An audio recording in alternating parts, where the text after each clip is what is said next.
Here? Why keep going in that corner? Alright, I'm back kicking it with Sean Dell. What I shall talk about today is my health history, my diabetic journey.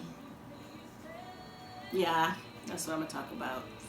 So, like I've mentioned in my previous video, I've been diabetic since I was 5. I was diagnosed at the age of 5.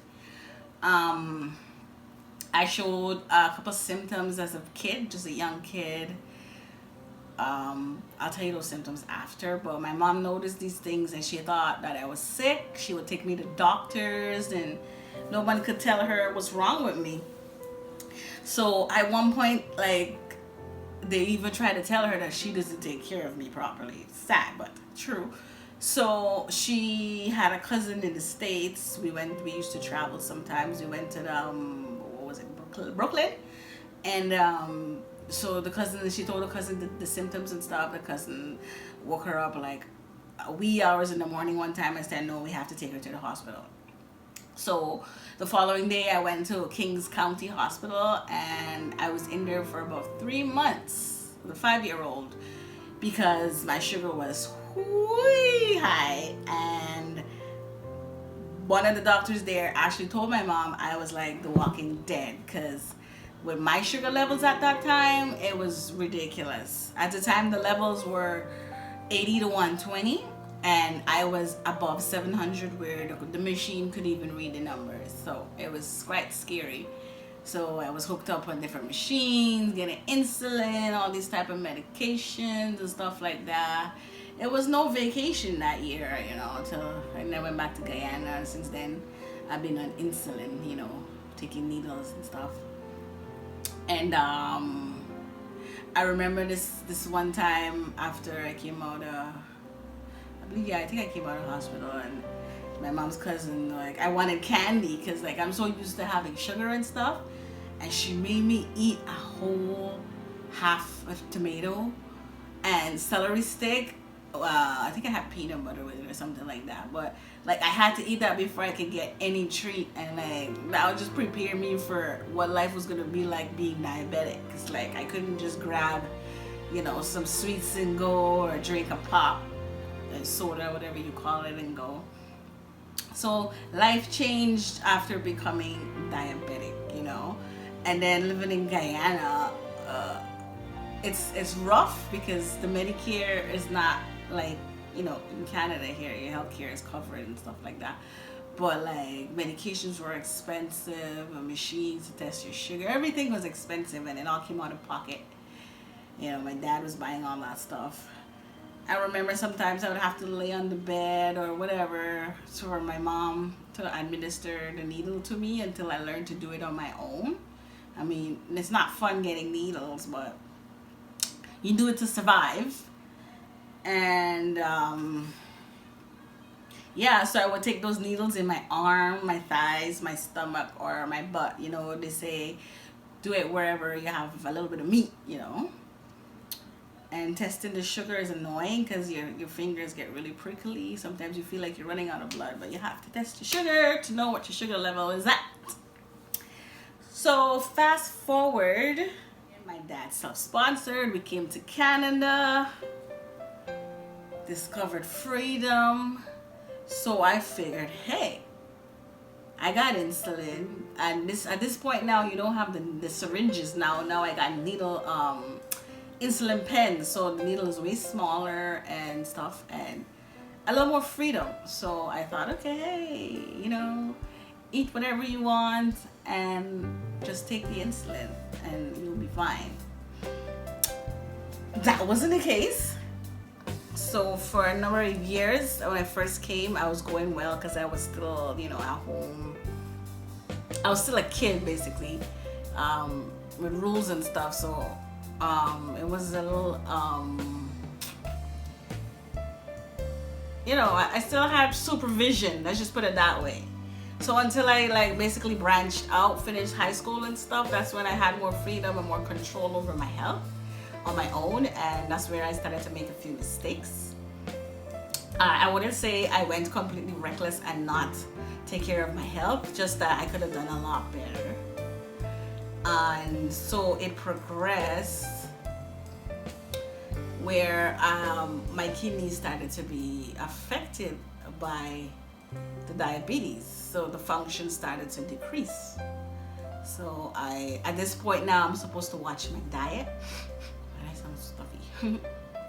I'm supposed to watch my diet at this point and stuff, but the doctors didn't say like, hey, you know, this is serious, stop this, stop that. They just told me to be cautious, watch out, cook my carbs and stuff like that. So I can say I was 50-50 with it, you know. I would do it sometimes, then I wouldn't do it, and that's how I was. So I kept living, moved out on my own a couple times, and that's where it got more difficult to watch your diet, because then at that point you're just eating what you can eat, eating whatever. You eat a lot of fast food, you don't cook a lot, stuff like that. And then amazingly enough, stress has a factor to add to your sugar level. You stress, your sugar goes up. You stress, your blood pressure could go either way, but usually goes up. So I began to have blood pressure problems. So I started taking a bunch of different pills for like cholesterol, blood pressure, the diabetes, sodium, whatever the case is. I was on some pills. So about a year before I started to lose my sight, which was about 2013 or so, I was told that I will be needing dialysis. So they knew ahead of time from seeing the decrease in my kidney function. And so I would keep up with an endocrinologist and a nephrologist and all the different pathologists. Like I had a bunch of freaking doctors just looking at me, probing at me, poking at me, just see what's good, you know, to keep me healthy and stuff. So anyway, so coming down, being told that I'm going to need dialysis, I had to prepare for that. And I had a major surgery for what you call a fistula. If you can see my arm here, this bump here, and this line all the way here is my fistula. This is where they connect the artery to your veins for the flow of the dialysis. So there's an arterial vein and there's crap, I forgot the other one. It starts with a V though, but there's two different veins there. I'll get back to that, but to touch on some other surgeries I've had, just minor. I've had a swollen lymph node removed from my neck. I don't remember what side it was. I believe it was this side.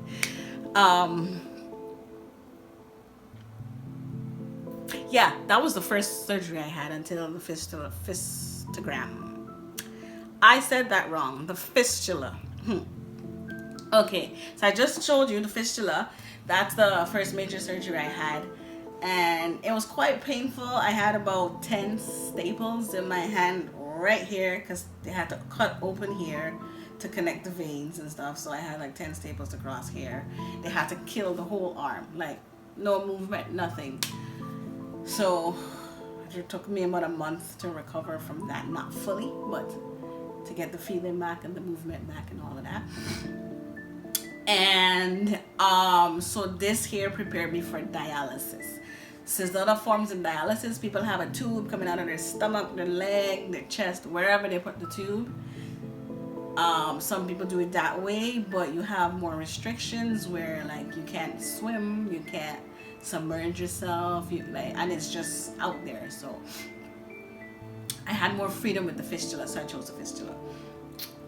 So what year did I start dialysis? That was in 2013. Anyways, so after I got my fistula,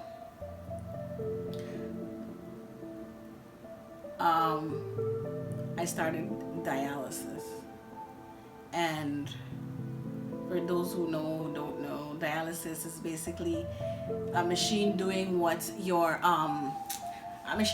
your kidneys are supposed to do: filter your blood and remove excess fluid. So my kidneys, since the function is low, it wasn't doing that. So dialysis, you put two huge needles into your arms, one into the arterial vein, one into the other vein. One pulls your blood out into the machine. The machine filters it, cleans it. The other one pushes it back into your body.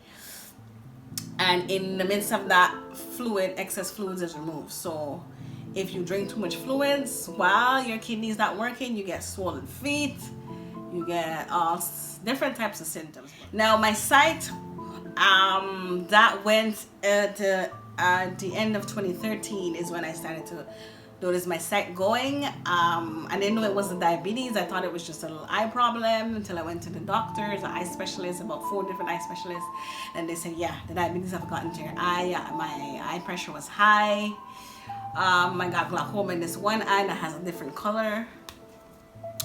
And so I started with a little laser eye treatment, not the laser surgery, just to stop the bleeding, because behind my eye was bleeding. And that didn't work. So they said, well, it did work, the bleeding stopped, but they said I would still need the surgery because my retina is detached. So it's called diabetic retinopathy. That's the condition of my eyes. And so they did the eye surgery, and they're like, there's no guarantee that what you will see after the surgery. So I had no expectations. I came out, I had my wrapping and everything. At this point, I had already worked on the left eye, and that one was just a big gray spot, but I could still see around that gray spot. So when I worked on my right eye, I took the bandages off, I saw gray. And they're like, that's it. That's what you'll be seeing. Nothing more, nothing less. Only time can tell. I tried so hard not to break down because I had my brother and my mother there with me, and I kind of felt like, they blamed me, because I was like, they didn't agree with the way I was taking care of my health. But to a certain point, they were right, because I could have avoided this, right? This is avoidable. So if I feel I could have done more, but then you can't change the inevitable. So if it's supposed to happen, it's going to happen. And so that was it. I had to just instantly accept that this is it, Shondell. You're not going to see like a regular person again. Then they had to go back into my left eye, which I believe a doctor effed up my eye, because I was seeing a little bit before, and after the glaucoma surgery, it was just dark. And it started to change color and everything. Like, why is it one eye that's this color and the other looks regular? So you would never know. A doctor would never come and say, hey, I messed up your eye. So I just have to live with it now. So out of the one eye, it's dark, and the other one I see light and shadows. I could tell the difference between day and night. I could tell when a light is on. In the bright light, everything is a shadow, like a fake, like just a dark shadow. I wouldn't see your face, I wouldn't see your fingers. I can't even see my fingers right now. This is just a shadow. They said years went by where technology went up, you can do different surgeries, but they're telling me now I have cataracts at the worst stage, and that if I work on the cataracts, they would have to go back into my eye 4 or 5 times, guaranteed. Doesn't sound too pleasant, doesn't sound right, but doctors have to make their money too, so sometimes you don't even need that, but they tell you that to make that money.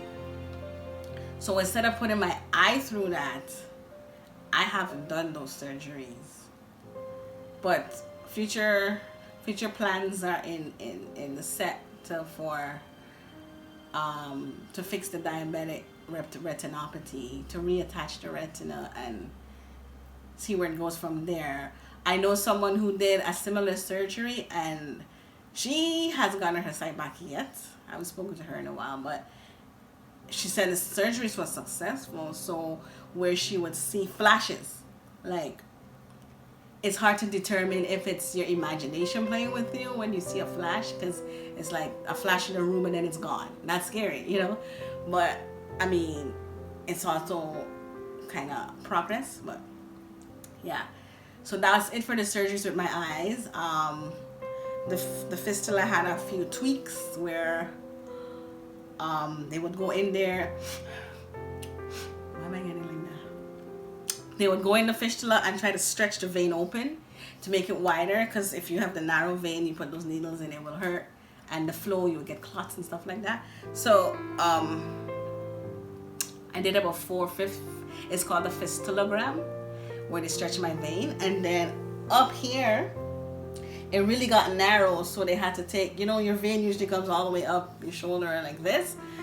Mine, they bent my vein right here. It's turned down. I don't know if you can see it. Don't look at my armpits, but it's turned down here, and I have a piece of metal right here, which keeps the vein open from any clotting and any narrowing, so that the blood flows pretty good. That's the surgeries. And then after dialysis, I was on dialysis for about a year and a half, and I got referral to go on transplant list and all of that for a kidney and a pancreas, so that would get rid of the diabetes and the dialysis. So did that. I should show you right now. But 2018, September 7th, 2018, I got a call about 6 in the morning. Oh, Shondell, hi, who the hell is this? Guess what? Okay, we have a kidney and a pancreas for you. I didn't know if I should rejoice, I should cry. I did both, you know. And I shared the news with my family. I gotta get ready right away, went downtown, prepare for a major transplant. So I got both organs from a healthy, it was a healthy person until they had a stroke. That's how I got the organs. You know, that's as much as information I could get. And what they had to do is basically cut me from here all the way down here and open me to put the organs in, attach the organs, attach everything, make sure everything's good. I spent 10 days in the hospital after the surgery, recuperating. It was a lot of pain meds, a lot of stuff hooked up to me and stuff. But in all, the surgery was completely successful. Doctors were amazed at how well I was doing. No rejection, none of that stuff. So those organs lasted me about another year and a half before any rejection.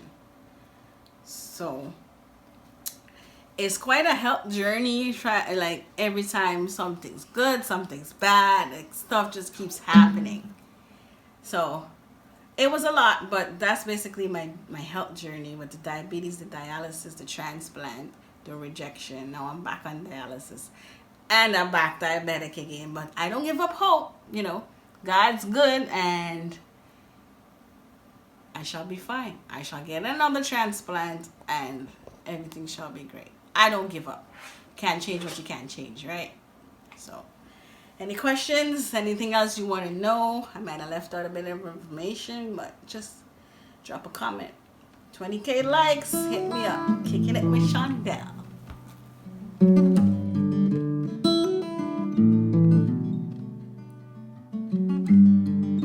My lungs are black, my heart